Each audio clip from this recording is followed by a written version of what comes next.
Welcome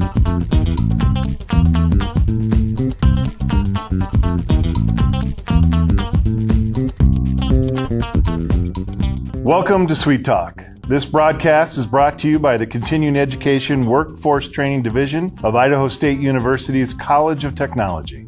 This podcast is part of our continuing outreach efforts, and the format is conversational. We will be having conversations with businesses, professionals, entrepreneurs, community agencies, and, in all cases, difference makers. Now, let's get started with CEWT Talk. All right, well, let's start. Hello, my name is Scott Stevens. I am the business consultant at Continuing Education and Workforce Training, and this is CEWT Talk. I'm here today with Braxton Beasley, the National Guard recruiter for Idaho State University. Braxton, maybe could you introduce yourself a little bit to let our listeners and audience know a little bit more about yourself? Yeah, absolutely, Scott. So my name is Staff Sergeant Braxton Beasley, and I am a recruiter for the Idaho Army National Guard and the ISU ROTC program up here on the ISU campus. So my main job is to recruit people into the National Guard and into the ROTC program. And we do that by offering them benefits and all of, like medical benefits and money to go to school, money to pay back your student loans and stuff like that.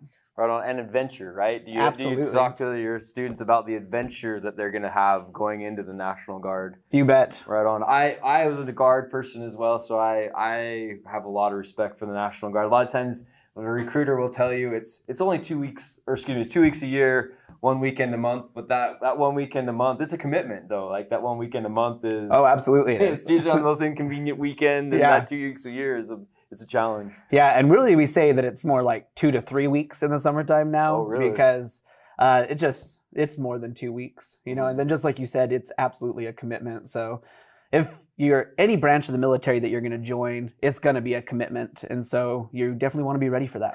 Yeah, absolutely. Because you never know. Like I remember there was a big sign in Iraq. It said 2 weeks a year. Never mind. But but it was awesome. But Braxton, thanks so much. We're here to kind of talk a little bit about your experiences as in the National Guard, and also kind of the National Guard got involved in the construction combine, and that's something that we're really grateful to you guys for getting involved in. But let's just start off with you a little bit, like your experience in the National Guard, like what drew you into that, and that what's kept you going within it. So maybe start with that, like what drew you into the National Guard? So I originally wanted to join the National Guard because my older brother was in the Guard. Oh. And then they found out that they were getting deployed, that they were going to go to Iraq. And so they deployed to Iraq in 2010 and 11. Oh. And so then I was graduated and everything, and I was like, man, I can't just let my brother go over there by himself. I mean, he's kind of accident prone and everything. So, you know, I was like, I got to go with him. And so I went down and I told the recruiter, I was like, hey, here I am. Get me in. I want to be a 68 whiskey, and that's a combat medic. And then I want to be located there with my brother and everything, so that if he gets hurt or anything like that and everything, then I could be there to help him. Right on. Give him an IV. Yep, absolutely. Whatever it takes. Whatever it takes. Does that hurt, brother? Yeah, that's right. Yeah, that's awesome. Yeah, and so I joined as a 68 whiskey, and then after that, I was in for about a little over 2 years, and then I transitioned and I got a full-time AGR job, so a full-time active duty job with the National Guard.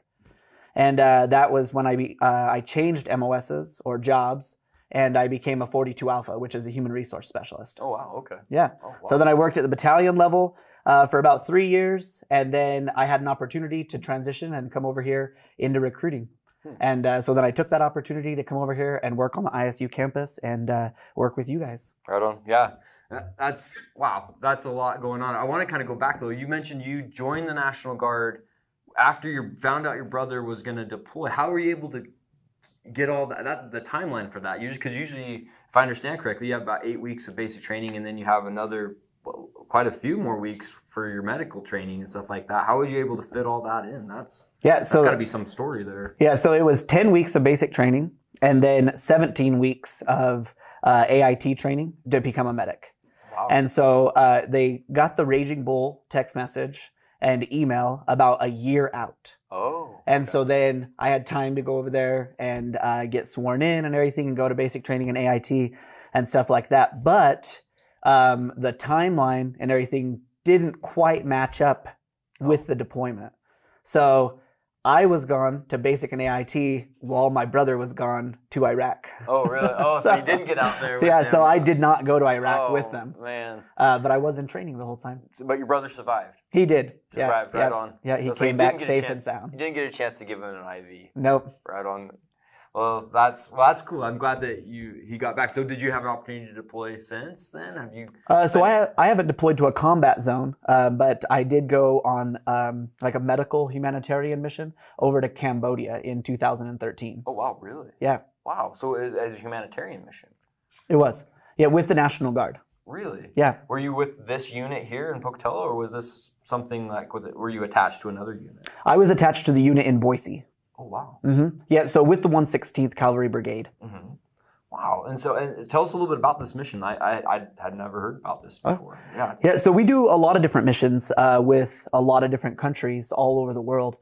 So that one in particular was over in Cambodia, and we were over there with the Royal Cambodian Army, and my job was to go over there and teach the Royal Cambodian Army combat lifesaver skills. Oh. And then we had other sections that had also gone over there with us, and they were teaching them all of their skills. Huh. And so we were over there, and I was over there for, it was a little over 30 days. Oh. And yeah, we were just over there teaching them all those classes and everything. And then they were teaching us about their culture.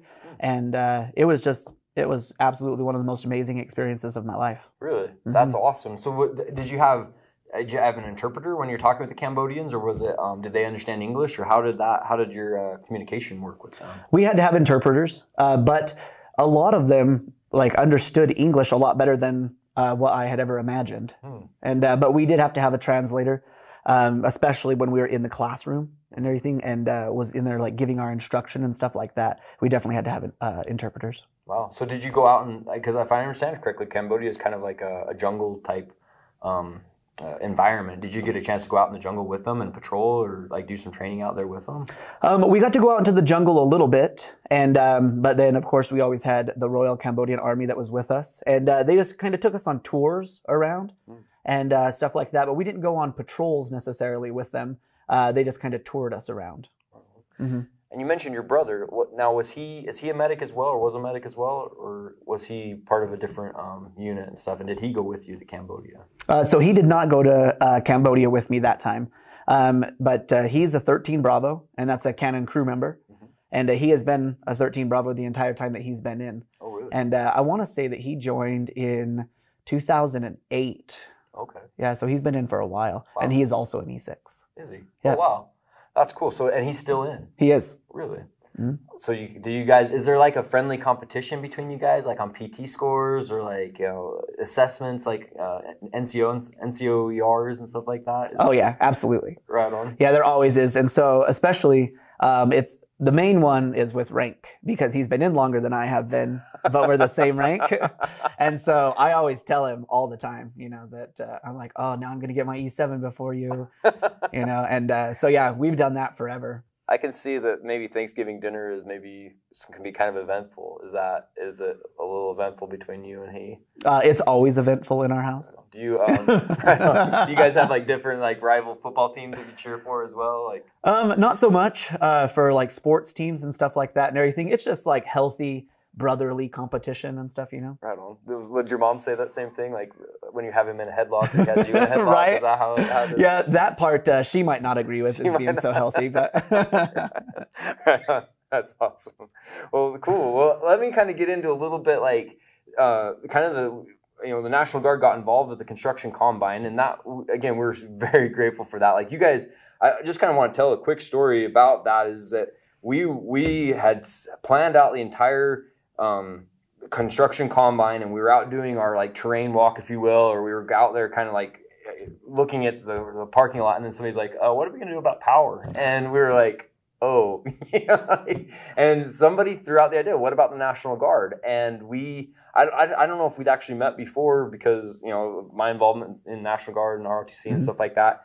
But we called up Braxton and we said, hey, we borrow your power generator for a couple of days. And I want to just say, like, what happened, it wasn't like, let me check. It was, Yeah, absolutely you can. It was really, really responsive, and we really appreciate that. But maybe you could tell the story from your point of view, and then also kind of why you guys have gotten involved with the construction combine. Yeah, absolutely. When you very first approached me about getting involved in the construction combine, I hadn't been a recruiter very long, and I was pretty new to up here on the ISU campus and stuff. And so I was also very grateful and everything to just be getting my name out there and getting involved with all the different programs on campus, because that is ultimately what I want to do up here on the campus. I want the ROTC program and the National Guard to be involved in anything and everything that we can be up here. And so when you guys wanted us to be involved in this construction combine and you started talking to me about it, and you were telling me about how all these young kids and everything were going to come over there. And it wasn't even just for young kids. It was for anybody and everything, that anybody could come over there and do this. And it was an opportunity for them to learn a skill that was going to help them for the rest of their lives. I was like, man, like this absolutely sounds like a job and everything that, or a program that the National Guard wants to be involved in. You know, because the National Guard is so involved in our community, and that's why they call us citizen soldiers.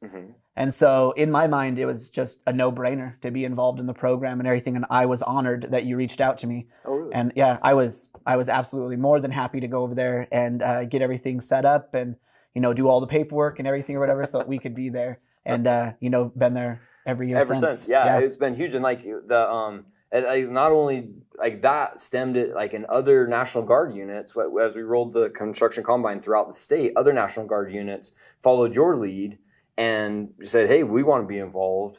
And it was kind of cool. Like some of them had some hangups that because of what you were able to do, were able to, hey, this is why we should be involved in this, and you know, freed them up to do that. And so absolutely, it's pretty cool. Like you're a trailblazer, whether you know or like that or not. Yeah, well, thank you. Well, I couldn't have done it without you guys. So no, it was great for me too, because when my chain of command came to me and they were like, so why should these other units be involved in this?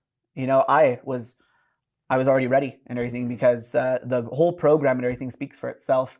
And it was too easy to defend our position and everything, to be able to provide the generator and all that kind of stuff and everything, the tents and just anything. That was huge. Those tents were huge. Like we kind of had some wind problems like that night. Like we probably should have buckled those down, but those wind, we got back when we got there the next day. There, you know, we had to figure that. Yeah, we learned exactly. But those were huge. Those tents, because. That second day, the second construction combine we did, like those tents, I mean, the weather that second day was crazy. It was like snow, sleet, and we could get the kids in there and so cold. In there. I think Shirley, like the lady that was checking kids in when they were coming, I think she has like a shrine to you or something. Yeah. And Annie, I saw like all of the heaters and everything inside there. Oh yeah. Those are huge. And you guys just brought those in. Like, you know, you brought in that great big trailer and with your truck and stuff, and we got those out, and it was cool. We got a lot of the kids that were involved, or a lot of the participants involved, to help us set it up and take it down at the end. And, absolutely. Yeah, and I think, you know, I like what you said about, you know, your citizen soldiers. That's something that I think, and that we kind of have this, like, I guess, overlap with the construction combine and the National Guard, where, a lot of the same people that are involved in the construction combine are probably wanting to look into the National Guard. I know as a kid, I was intrigued by it. I was intrigued by the adventure of going into the Army and the National Guard and stuff. But talk a little bit about like the citizen soldier kind of mantra of the National Guard and how that kind of, you know, again, dovetails into what we're doing with the construction combine. Okay, yeah, absolutely. So a lot of the citizen soldiers, you know, when people hear that phrase, they ask like what that really means. And what that really means to me is that we are here in our community. So we join the Army. You know, we all wear the same uniform and everything, and we all go to the same basic trainings. We all go to the same job trainings and all that kind of stuff.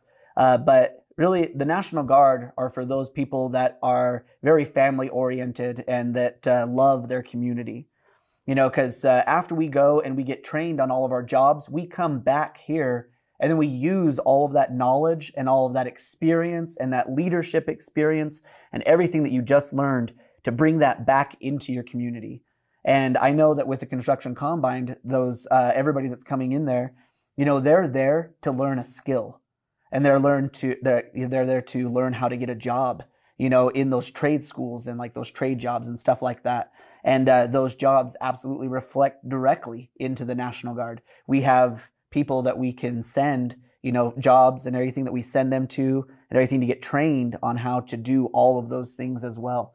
Mm-hmm. And so, in fact, I think there's 2 of the construction combines that I showed up, and there were National Guard soldiers and everything that were there participating in the construction combine. Oh, really? Guys that you had like signed up to be involved in? Yeah. That's awesome. Yep. And then they were there just getting more training and more education. And maybe getting more opportunity to find employment and stuff like that. Absolutely. Yeah. Yeah, because a lot of times, like a National Guard guy, he has to, National Guard is a part-time job, and in every respect, right? Mm-hmm. And so sometimes he's looking for a job that's flexible in the sense, or that he can maybe, work with other people to where, I know when I was in the National Guard, we had a lot of guys that were contractors and stuff because they owned their time. Absolutely. And could kind of determine what they needed to do. Yeah. And what's an interesting thing, Braxton, is that I deployed to Iraq, and I was around National Guard units when I was out there.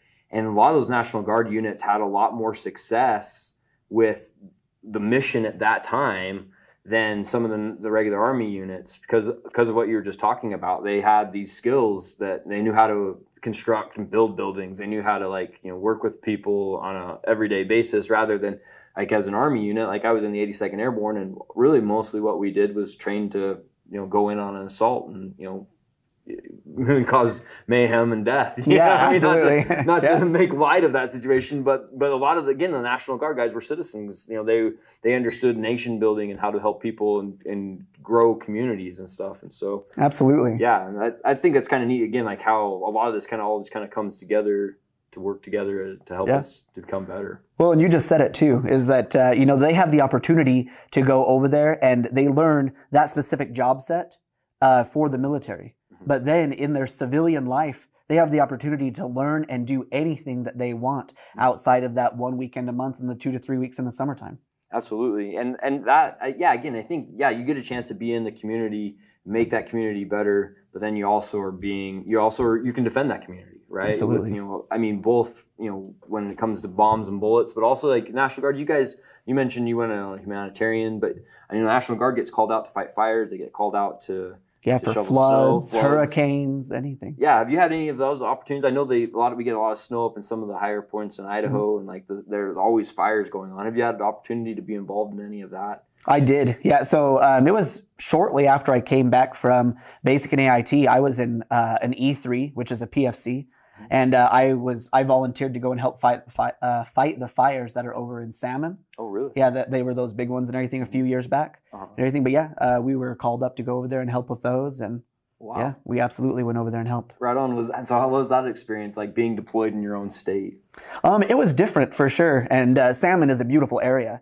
And so when we were over there, we were security. So we were doing security, we were blocking off roads and stuff like that and everything. And then, anything that we could do to help the firefighters and everything that were going over there and stuff. But that was our main job, was security. Cool. And but it was a different experience, and it was a great one. Right on. Yeah. That's cool. Well, we're coming close to the end of our time, but I want to just ask you, we've kind of talked a little bit about all the different things you've been involved in the National Guard and the involvement of National Guard in the construction combine. But tell us, maybe lead us out with your most favorite experience, something that's funny or most memorable, something that you experienced in the National Guard, or just being involved in it and be kind of specific about your story if you could. Just what was your most memorable experience so far in the National Guard? So my most memorable experience, it would be every single time that I go to annual training, or every single time I go to a military school of any kind, like an NCOES school or a job training school, anything like that. Every single time that I go, and every single annual training that I've ever been to, a lot of people, they say that you have to go through the suck and everything in order to brace the suck. Yep, absolutely. And you go through that with the people to the left and to the right of you, your battle buddies.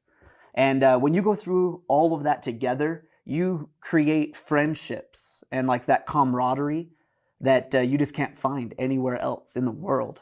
And I know from my personal experience of like every single school that I've ever gone to with the military is that when you show up there, you don't know any of these people. They are from all over the United States. And by the end of that first day, all of you guys could go out and everything and just hang out and talk true. As if you've known each other forever. That's true. That's that's so true. That is, that's cool that you mentioned that, because that is probably one of my favorite things too about my time in the service is all the awesome people that I had the opportunity to rub shoulders with, and you still talk to them today. Don't you? I have a friend. He's in North Carolina. Yeah. He'll text me or we'll get on a phone call or whatever, and they're awesome. And that's exactly what you said. I think that is the best part. Well, thank you so much, Braxton. We're out of time. We're at the end of our sweet talk, but I think this was a sweet talk, and we really again are grateful to Braxton for your service to our country, for your help in the construction combine, and we wish you the best going forward in your career. Sergeant Major, is that maybe in the? Oh, I don't know. That's way down the line. That's way down the line, but maybe Sergeant Major down there. Maybe, who knows? Right on, or cross over the dark side to the officer corps. Who knows? All right. Braxton, if people want to get a hold of you, how do they do that? Yeah, so you can reach out to me. I'm up here on campus. I'm over in Garrison Hall. I'm on the bottom floor of Garrison Hall in room Bravo 1. And then my phone number is area code 208-589-5655. And I'd love to hear from you guys. Thanks. Right on. If you want a good adventure and a cool opportunity, a cool experience, like it's a commitment, but National Guard is an awesome opportunity. Yeah. Well, and thank you, Scott, for this opportunity and everything. And thank you for your service as well. Thank you.